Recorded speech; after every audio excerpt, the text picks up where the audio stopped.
ये कहानी है दो दोस्तों की जो कि एक छोटे से गांव में रहते थे। एक बार वो दोनों किसी काम से शहर गए और वापस अपने गांव लौट रहे थे। उनके गांव तक पहुंचने के लिए उनको एक घने जंगल से होकर के गुजरना था। और जब वो उस जंगल से गुजर रहे थे तो एक दोस्त को प्यास लगी और वो पानी ढूंढने के लिए रास्ता भटक गए। थोड़ी ही देर बाद शाम हो गई और रात होने ही वाली थी। तो उन दोनों की नजर एक गुफा पे पड़ी जो कि पेड़ों से घिरी हुई थी चारों तरफ से। तो उन्होंने सोचा कि यही जगह ठीक है रात बिताने के लिए। तो दोनों ने कुछ लकड़ियां इकट्ठी करी, उस गुफा के अंदर गए और आग जला करके वहां पे बैठ गए। रात का वक्त था, गुफा के अंदर आग जल रही थी, बाहर बिल्कुल अंधेरा था और कुछ जानवरों की आवाजें आ रही थी। तो उन दोनों में से जो एक दोस्त था वो अंदर ही अंदर डरने लगा, क्योंकि उसने भूत प्रेतों की बहुत कहानियां सुनी थी कि रात के वक्त जंगल में कुछ भयानक आत्माएं भटकती हैं और अगर उनको कोई ऐसा भटका हुआ आदमी मिल जाए तो उसको नहीं छोड़ती।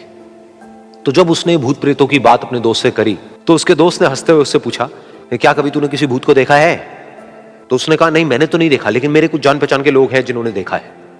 तो उसके दोस्त ने उसको समझाने की बहुत कोशिश करी कि यार ऐसी सुनी सुनाई बातों पर विश्वास नहीं करते हैं, अब तू सो जा और मुझे भी सोने दे, मुझे नींद आ रही है। और इतना कह करके उसका दोस्त वहीं पर लेट गया और थोड़ी देर में सो गया। लेकिन वो जो अंदर से डरा हुआ था वो लेट तो गया, लेकिन उसको नींद नहीं आ रही थी। उसको लग रहा था कि शायद यहां पर कहीं कोई है जो छुप करके कहीं से उसको देख रहा है। उस आग की वजह से कुछ परछाइयां बन रही थी वहां पर पत्थरों पर, तो उन परछाइयों को देख करके भी वो डर रहा था। फिर कुछ घंटे तक ऐसे ही चलता रहा। फिर उसके बाद में क्योंकि वो थका हुआ था तो उसको नींद आ गई। लेकिन नींद आने के कुछ देर बाद ही उसको एक सपना आया।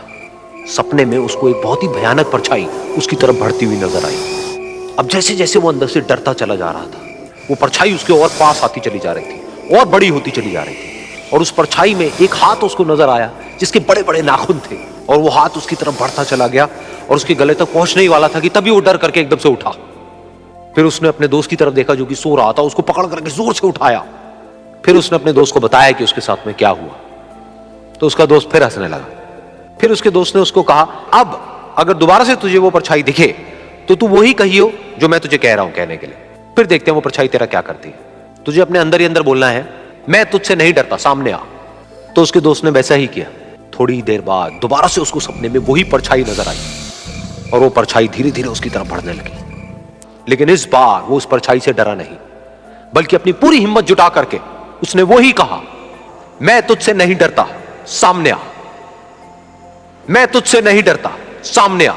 मैं तुझसे नहीं डरता, सामने आ। जैसे जैसे वो ये बोलने लगा वो परछाई छोटी होने लगी और उससे दूर होने लगी। वो बोलता रहा, वो परछाई छोटी होती रही और धीरे धीरे वो परछाई दिखनी बंद हो गई।